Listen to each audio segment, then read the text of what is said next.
Good morning, TXN.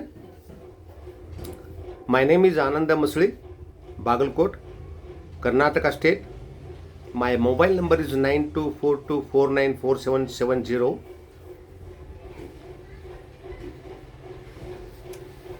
ಪಾಲಕರಲ್ಲಿ ನನ್ನ ಕಳಕಳಿಯ ವಿನಂತಿ ಏನಪ್ಪ ಅಂತಂದರೆ, ದಯವಿಟ್ಟು ನಿಮ್ಮ ಮಕ್ಕಳನ್ನು ಅವರ ಶಾಲಾ ಮಾರ್ಕ್ಸ್ಗಳ ಮೇಲೆ ಅವರನ್ನು ಅಳೆಯಬೇಡಿ. ಇದು ನನ್ನ ಕಳಕಳಿಯ ವಿನಂತಿ.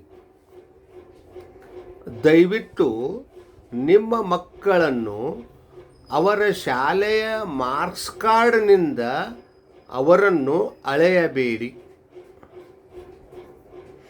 ಯಾಕಂತಂದ್ರೆ ಅವ್ರ ಸ್ಕೂಲ್ನೊಳಗೆ ಒಂದು 50 ಹುಡುಗರು ಅದಾರಪ್ಪ ಅಂತಂದ್ರೆ ಅದರಾಗ ಒಬ್ಬ ಮಾತ್ರ ಇಡೀ ಸ್ಕೂಲಿಗೆ ಮೊದಲನೇ ನಂಬರ್ದಲ್ಲಿ ಬರಲಿಕ್ಕೆ ಸಾಧ್ಯ ಆಗ್ತದೆ. ಸ್ಕೂಲಿಗೆ ಫಸ್ಟ್ ಆಗಲಿಕ್ಕೆ ಸಾಧ್ಯ ಆಗ್ತದೆ, ಒಬ್ಬರಿಗೆ ಮಾತ್ರ. ಆದ್ರೆ ಇನ್ನುಳಿದ 49 ವಿದ್ಯಾರ್ಥಿಗಳ ಪಾಲಕರುಗಳು ದಯವಿಟ್ಟು ನೀವು ಬೇಸರ ಮಾಡ್ಕೋಬಾರ್ದು. ಮಕ್ಕಳ ಮೇಲೆ ಯಾವುದೇ ರೀತಿ ಒತ್ತಡಗಳನ್ನು ಹೇರಬಾರ್ದು. ಅವರ ಮನಸ್ಸು ಬಹಳ ಸೂಕ್ಷ್ಮ ಇರ್ತದೆ. ಮುಂದೆ ಜೀವನದೊಳಗೆ ಅವರು ಬಹಳಷ್ಟು ಕೆಲಸಗಳನ್ನು ಮಾಡಬೇಕಾಗಿದೆ. ಹೀಗಾಗಿ ನಾವು ಅವರಿಗೆ ಯಾವುದೇ ರೀತಿ ಒತ್ತಡ ಹಾಕದೆ ತಾಳ್ಮೆಯಿಂದ, ಜಾಣ್ಮೆಯಿಂದ, ಅವರು ಎಷ್ಟೇ ನಮಗೆ ಮಾನಸಿಕ ಹಿಂಸೆಯನ್ನು ಉಂಟು ಮಾಡಿದರೂ ಕೂಡ ನಮ್ಮ ತಾಳ್ಮೆಯನ್ನು ಅವರು ಪರೀಕ್ಷೆ ಮಾಡ್ತಾರೆ. ನಮಗೆ ಮಕ್ಕಳು ಹುಟ್ಟುದ ನಮ್ಮ ತಾಳ್ಮೆಯನ್ನು ಪರೀಕ್ಷೆ ಅದಕ್ಕೋಸ್ಕರ ನಾವು ತಾಳ್ಮೆಯಿಂದ ಮಕ್ಕಳನ್ನು ಬೆಳೆಸಿದೀವಪ್ಪ ಅಂತಂದರೆ ಅವರಿಗೆ ಯಾವುದೇ ಒತ್ತಡವನ್ನು ಹೇರಬಾರ್ದು. ನೀನು ಅಷ್ಟು ಗುಣಗಳನ್ನು ತಗೋ, ಅಷ್ಟು ಮಾರ್ಕ್ಸ್ ತಗೋ, ಇಷ್ಟು ಮಾರ್ಕ್ಸ್ ತಗೋ, ಅವ್ರು ನೋಡಲ್ಲಿ ಅಷ್ಟು ಬರೆದ್ರು, ಇವ್ರು ನೋಡಲ್ಲಿ ಇಷ್ಟು ಬರೆದ್ರು, ನಿನಗೇನು ಧಾಡೆ ಆಗ್ಯದ. ದಯವಿಟ್ಟು ಮಕ್ಕಳನ್ನು ಈ ರೀತಿ ಬೆಳೆಸಬೇಡಿ. ಸರಿಸುಮಾರು ನನ್ನ ತಿಳುವಳಿಕೆಯ ಪ್ರಕಾರ 15ರಿಂದ 20 ವರ್ಷದ ಮಕ್ಕಳಾಗುವವರೆಗೂ ಮಕ್ಕಳನ್ನು ಬಹಳ ಬಹಳ ಬಹಳ ಜಾಣತನದಿಂದ ನಾವು ಅವ್ರನ್ನ ಬೆಳೆಸಬೇಕು. ಒಂದು ರೀತಿ ಗ್ಲಾಸ್ ಇದ್ದಂಗೆ ಅವರು, ಕಾಜಿನ ಕನ್ನಡಿ ಇದ್ದಂಗೆ ಅವರು. ಆ ಕನ್ನಡಿ ನಾವು ಹೆಂಗೆ ಕ್ಯಾರಿ ಮಾಡ್ತೀವಿ? ಎಲ್ಲರ ಬಡದ್ರೆ ಒಡೆದು ಹೋಗ್ತದೆ, ಎಲ್ಲರ ಬಿದ್ದರೆ ಒಡೆದು ಹೋಗ್ತದೆ. ಅದಕ್ಕೆ ನಾವು ಭಾಳ ದುಡ್ಡು ಕೊಟ್ಟು ತೊಗೊಂಡ್ಬಂದೀವಿ, ಅದನ್ನು ಕೇರ್ಫುಲ್ಲಾಗಿ ಕ್ಯಾರಿ ಮಾಡ್ತೀವಲ್ಲ ನಾವು. ಅದೇ ಥರ ಮಕ್ಕಳನ್ನು ಕೂಡ ಅಪರೂಪಕ್ಕೆ ಸಿಕ್ಕಾರ. ಎಷ್ಟೋ ಮಂದಿಗೆ ಬೇಡಿದರೂ ಕೂಡ ಮಕ್ಕಳು ಸಿಕ್ಕಿಲ್ಲ, ಮಕ್ಕಳು ಹುಟ್ಟಿಲ್ಲ. ಎಲ್ಲ ದೇವರಿಗೆ ಬೇಡ್ಕೊತಾರ, ಹರಕೆಗಳನ್ನು ಹೊರ್ತಾರ, ಮಕ್ಕಳು ಆಗಿಲ್ಲ ಪಾಪ ಅವರಿಗೆ. ನಿಮಗೆ ಪುಣ್ಯಕ್ಕೆ ಆಗ್ಯಾವ. ಅದಕ್ಕೆ ದಯವಿಟ್ಟು ನೀವು ಮಕ್ಕಳನ್ನು ಯಾವುದೇ ರೀತಿ ಅಳಿಬೇಡ್ರಿ, ಯಾವುದೇ ರೀತಿ ಮಾಪನ ಮಾಡಬೇಡ್ರಿ. ಅವರನ್ನು ನೀವು ಹೇಗೆ ಬೆಳೆಸಬೇಕಪ್ಪ ಅಂದ್ರೆ ಅತ್ಯಂತ ಪ್ರೀತಿಯಿಂದ ಬೆಳೆಸಬೇಕು. ನಿಮ್ಮ ಸಂಪೂರ್ಣ ಪ್ರೀತಿಯನ್ನು ಅವ್ರ ಮೇಲೆ ಧಾರೆ ಏರಿಬೇಕು. ಅವರಿಗೆ ಸ್ವಾತಂತ್ರ್ಯವನ್ನು ಕೊಡಬೇಕು, ಮುಕ್ತವಾದ ವಾತಾವರಣವನ್ನು ಕೊಡಬೇಕು. ಆದರೆ ಅವಾಗವಾಗ ಅವರಿಗೆ ಸೂಕ್ಷ್ಮವಾಗಿ ಹೇಳ್ತಾ ಇರಬೇಕು. ಆ ಹೇಳೋದು ಕೂಡ ಅವರಿಗೆ ಯಾವುದೇ ರೀತಿ ಕಿರಿಕಿರಿ ಅನ್ನಿಸ್ಬಾರ್ದು. ಅವರ ಮನಸ್ಸಿಗೆ ನೋವಾಗದೇ ರೀತಿಯಲ್ಲಿ ನಾವು ಹೇಳಬೇಕು. ಭಾಳ ಜಾಣತನದಿಂದ ನಾವು ಅವ್ರ ಜೊತೆ ವರ್ತನೆಯನ್ನು ಮಾಡಬೇಕು. ತಾಳ್ಮೆ ಮತ್ತು ಜಾಣತನ ಇವು ಎರಡನ್ನೂ ನಾವು ಮಕ್ಕಳ ಜೊತೆ ಬಳಸಬೇಕು. ಇಲ್ಲ ಅಂದರೆ ಖಂಡಿತವಾಗಲೂ ನಮ್ಮ ಮಕ್ಕಳನ್ನು ನಾವೇ ಹಾಳು ಮಾಡ್ದಂಗೆ ಆಗುತ್ತೆ. ಈ ಮಾತು ಶತಸಿದ್ಧವಾಗಿ ಹೇಳ್ತೇನೆ ನಾನು. ಯಾಕಂದರೆ ಇದು ಮನೋವಿಜ್ಞಾನಕ್ಕೆ ಕೂಡ ಅನುಸರಿಸಿ ಹೇಳ್ತಾ ಇದ್ದೀನಿ ನಾನು. ಮನೋವಿಜ್ಞಾನಕ್ಕೂ ಕೂಡ ಅನುಸರಿಸಿ ಹೇಳ್ತಾ ಇದ್ದೀನಿ ಮಾತನ್ನು. ಮನುಷ್ಯ ನಿಸರ್ಗದಿಂದ ಬಂದಾನ. ನಿಸರ್ಗದಲ್ಲಿ ಅವ ಅತ್ಯಂತ ಸ್ವತಂತ್ರವಾಗಿ ಇರಲಿಕ್ಕೆ ಇಷ್ಟಪಡ್ತಾನೆ. ಆದರೆ ನಾವು ಅವನ್ನ ಏನು ಮಾಡ್ತೀವಿ, ಬಹಳಷ್ಟು ಒತ್ತಡಗಳನ್ನು ಹೇಳ್ತೀವಿ. ಎದ್ದು ಕೂಡಲೇ ಅವರಿಗೆ ಹಲ್ಲುಜ್ಜು ಅಂತ ಹೇಳ್ತೀವಿ, ಎದ್ದು ಕೂಡಲೇ ಅವ್ರಿಗೆ ಸ್ನಾನ ಮಾಡಂತ ಹೇಳ್ತೀವಿ. ಇವು ಯಾವನ್ನೂ ಅವರು ಪ್ರೀತಿಯಿಂದ ಮನಸಾರೆ ಮಾಡಲ್ಲ.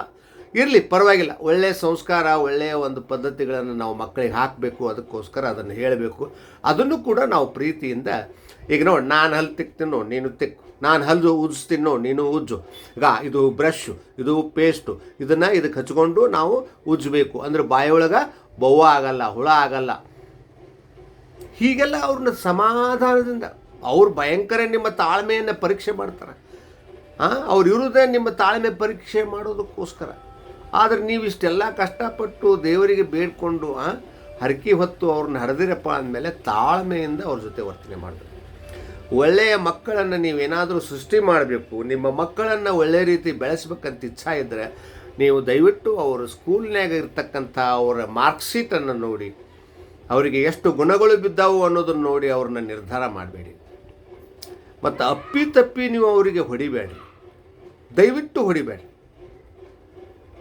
ಅಕಸ್ಮಾತ್ ನೀವು ಒಂದು ಸಾರಿ ಅವ್ರಿಗೆ ಹೊಡೆದ್ರಿ ಅಂತಂದ್ರೆ ಭಾಳ ಕೆಟ್ಟ ಪರಿಣಾಮ ಆಗುತ್ತೆ ಅವ್ರ ಮನುಷ್ಯನ ಮೇಲೆ. ಅದನ್ನು ನಿಮಗೆ ಅರ್ಥ ಮಾಡ್ಕೊಳ್ಳಿಕ್ಕಾಗಲ್ಲ, ನಿಮಗದನ್ನು ಅರ್ಥ ಮಾಡ್ಕೊಳ್ಳಿಕ್ಕಾಗಲ್ಲ. ಅಕಸ್ಮಾತ್ ನೀವು ಹಾಗೆ ಮ್ಯಾಲಿನ ಮೇಲೆ ಅವ್ರನ್ನ ಹೊಡಿತಾ ಹೋದ್ರಿ ಅಂದ್ರೆ ಮಕ್ಕಳು ಸಂಪೂರ್ಣ ಮಂಡಾಗಿಬಿಡ್ತಾವೆ. ಅವು ಅರಳೋದಿಲ್ಲ, ಅಲ್ಲೇ ಮೊಗ್ಗಿದ್ದಲ್ಲೇ ಅಲ್ಲೇ ಕಮರಿ ಬಿಡ್ತಾವೆ. ಎಷ್ಟೋ ಮಕ್ಕಳು ನೋಡೀನಿ ನಾನು. ತಂದೆ ತಾಯಿ, ಅದರಾಗ ಎಸ್ಪೆಷಲಿ ತಂದೆಗಳು, ಏನು ಸುಮ್ಮನೆ ಜಬರಿ ತೊಗೊಂಬಂದು ರ್ಯಾಪ್ ಅಂತ ಉಳ್ಳುಳ್ಸಾಡಿ ಒದ್ದೊದ್ದು ಹೊಡೆಯುವುದನ್ನು ನೋಡೀನಿ ನಾನು. ಮಕ್ಕಳನ್ನು ನಾವು ಎಷ್ಟು ಹೊಡಿತೀವಿ, ಎಷ್ಟು ಬೈತೀವಿ, ಎಷ್ಟು ಅವರಿಗೆ ನೋವುಂಟು ಮಾಡ್ತೀವಿ, ಅಷ್ಟು ಹೆಚ್ಚು ಅವರು ಒರಟಾಗ್ತಾರೆ. ಒಂದು ಸಾರಿ ಅವರು ಒರಟಾದರು ಅಂದರೆ ನೀವು ಏನೇ ಮಾಡಿದರೂ ಅವರನ್ನು ದೊಡ್ಡ ವ್ಯಕ್ತಿಗಳನ್ನಾಗಿ ಮಾಡಲಿಕ್ಕೆ ಸಾಧ್ಯ ಆಗೋದಿಲ್ಲ. ಅದಕ್ಕೋಸ್ಕರ ನಾನು ದಯವಿಟ್ಟು ಕಳಕಳಿಯಿಂದ ವಿನಂತಿ ಏನು ಮಾಡ್ಕೋತೀನಿ ಅಂದರೆ, ಮಕ್ಕಳನ್ನು ನೀವು ಪ್ರೀತಿಯಿಂದ ಬೆಳೆಸ್ರಿ. ಅವರು ನಿಮಗೆ ಸಿಟ್ಟು ಬರುವಂಗೆ ಮಾಡ್ಬೋದು, ಇಲ್ಲ ಅಂತ ನಾನು ಹೇಳೋದಿಲ್ಲ. ಆದರೆ ತಾಳ್ಮೆಯಿಂದ ನಾವು ಹೋಗಬೇಕು. ನಾವು ದೊಡ್ಡವರು, ನಮಗೆ ತಿಳುವಳಿಕೆ ಕೊಟ್ಟಾನ ದೇವರು, ಅವಕ್ಕೆ ತಿಳುವಳಿಕೆ ಇಲ್ಲ. ನೀವು ಅವ್ರನ್ನ ಪ್ರೀತಿಯಿಂದ ಬೆಳೆಸಬೇಕು, ಜಾಣತನದಿಂದ ಬೆಳೆಸಬೇಕು. ನೋಡಪ್ಪ, ನೀನೇ ನಮ್ಮ ಮನ್ಯಾಗ ದೊಡ್ಡವ, ನೀನೇ ತಿಳುವಳಿಕಿದ್ದವ, ನೀನೇ ಜಾಣ, ನೀ ಭಾಳ ಶಾಣೆ ಇದ್ದೀವಿ. ಹಿಂಗೆ ಅವ್ರಿಗೆ ಬರೀ ಪಾಸಿಟಿವ್ ಹೇಳಬೇಕು. ಅವ್ರ ತಲೆ ಒಳಗೆ ಪಾಸಿಟಿವ್ ತುಂಬಬೇಕು, ಬರೀ ನೆಗೆಟಿವ್ ಅಲ್ಲ. ಅಲ್ಲಿ ಮಗ್ಗಲ ಮನ್ಯಾಗ ನೋಡು, ಆ ಹುಡುಗನ ನೋಡು, ಈ ಹುಡುಗಿ ನೋಡು, ನಿನಗೇನಾಗೈತೆ ಧಾಡಿ. ದಯವಿಟ್ಟು ಹೀಗೆಲ್ಲ ಮಾಡೋದ್ರಿಂದ ನಿಮ್ಮ ಮಕ್ಕಳನ್ನು ನೀವು ಹಾಳು ಮಾಡ್ತೀರಿ ಅಂತ ಅರ್ಥ. ನೆನಪಿಟ್ಟುಕೊಡ್ರಿ. ನೀವು ಅವ್ರಿಗೆ ಎಷ್ಟು ಪ್ರೀತಿಯನ್ನು ಕೊಡ್ತೀರಿ, ಎಷ್ಟು ವಿಶ್ವಾಸವನ್ನು ಕೊಡ್ತೀರಿ, ಎಷ್ಟು ತಾಳ್ಮೆಯನ್ನು ಕೊಡ್ತೀರಿ, ಅಷ್ಟು ನಿಮ್ಮ ಮಕ್ಕಳು ಚಲೋ ಆಗ್ತಾರೆ. ನಾನು ನನ್ನ ಕಣ್ಣು ಮುಂದೆ ನೋಡೀನಿ. ಯಾರು ತಂದೆ ತಾಯಿಗಳು ತಮ್ಮ ಮಕ್ಕಳನ್ನು ವಿಪರೀತವಾಗಿ ಸ್ಟ್ರಿಕ್ಟಾಗಿ, ಭಯಂಕರ ಸ್ಟ್ರಿಕ್ಟ್, ಕೊಂದ್ರ ನಿಂದಿರಬೇಕು, ಆ ಥರ ಯಾರು ಬೆಳೆಸ್ಯಾರಲ್ಲ, ಅವು ಯಾವ ಮಕ್ಕಳು ಒಳ್ಳೆಯ ರೀತಿಯಿಂದ ಬೆಳೆದಿಲ್ಲ. ಅವು ಉತ್ತಮ ಮಕ್ಕಳಾಗಿ ಬೆಳೆದಿಲ್ಲ. ಯಾಕೆ ಅಂದರೆ ಅವ್ರ ಮನಸ್ಸು ಆ ರೀತಿ ಮುರಿದು ಹೋಗಿಬಿಡ್ತದೆ. ಎಷ್ಟೋ ಸಾರಿ ಮಕ್ಕಳು ಒಂದು 6ನೇತ್ತೆ 7ನೇತ್ತೆ ಅಥವಾ 8ನೇತ್ತಕ್ಕೆ ಬರುವಷ್ಟೊತ್ತಿಗೆ ಆಗಲೇ, ಅಂದರೆ ಸರ್ವಸಾಧಾರಣ ಒಂದು 12ರಿಂದ 15 ವರ್ಷದ ಮಕ್ಕಳು ಆಗೋದ್ರೊಳಗಾಗಿ ಮನೆ ಬಿಟ್ಟು ಓಡಿ ಹೋದಂಥ ಉದಾಹರಣೆಗಳು ಕೂಡ ಅದಾವೆ. ದಯವಿಟ್ಟು ಆ ಪರಿಸ್ಥಿತಿ ತಂದುಕೋಬೇಡಿ. ಮಕ್ಕಳಿಗೆ ನೀವು ಪ್ರೀತಿಯನ್ನು ಕೊಡಬೇಕು, ಸ್ವಾತಂತ್ರ್ಯವನ್ನು ಕೊಡಬೇಕು, ಅವರಿಗೆ ಮುಕ್ತವಾದ ವಾತಾವರಣ ಕೊಡಬೇಕು. ಆಮೇಲೆ ಅವ್ರನ್ನ ನೀವು ಸದಾ ಹೊಗಳ್ತಾ ಇರಬೇಕು. ಅವ್ರು ತಪ್ಪು ಮಾಡಿದಾಗೂ ಕೂಡ ನೀ ಶಾಣೆ ಇದೆ ಅಂತ ಹೇಳ್ಬೇಕು.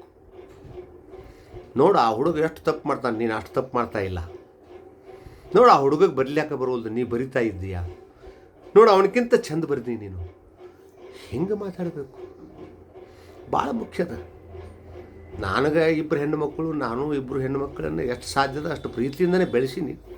ಕೆಲವು ಸಾರಿ ನನಗೂ ಗೊತ್ತಿಲ್ಲದೆ ಮಾಡಬಾರ್ದಂತಂದರೂ ಕೂಡ ಕೆಲವು ಸಾರಿ ತಪ್ಪುಗಳನ್ನು ನಾನು ಮಾಡಿದ್ದೇನೆ, ಸಣ್ಣ ಪುಟ್ಟ ಹೇಟುಗಳನ್ನು ಹಾಕಿದ್ದೀನಿ. ಎಸ್ಪೆಷಲಿ ದೊಡ್ಡ ಮಗಳು ಆ ಥರ ಇರಲಿಲ್ಲ. ಚಿಕ್ಕ ಮಗಳು ನಮ್ಮ ಸತ್ವ ಪರೀಕ್ಷೆ ಭಾಳ ಮಾಡ್ತಿದ್ಲು. ಮಾನಸಿಕ ನೆಮ್ಮದಿ, ಟೆನ್ಷನ್ನು, ಸಂಸಾರದೊಳಗೆ ನಮಗೆ ಸಮಸ್ಯೆಗಳಿರ್ತಾವಲ್ಲ, ಮಾಡಿದ್ದೀವಿ. ಬಟ್ ನಾನು ಸಣ್ಣ ಪುಟ್ಟ ತಪ್ಪು ಮಾಡಿ, ನಾನೇನು ದೊಡ್ಡ ತಪ್ಪುಗಳನ್ನು ಮಾಡಿಲ್ಲ.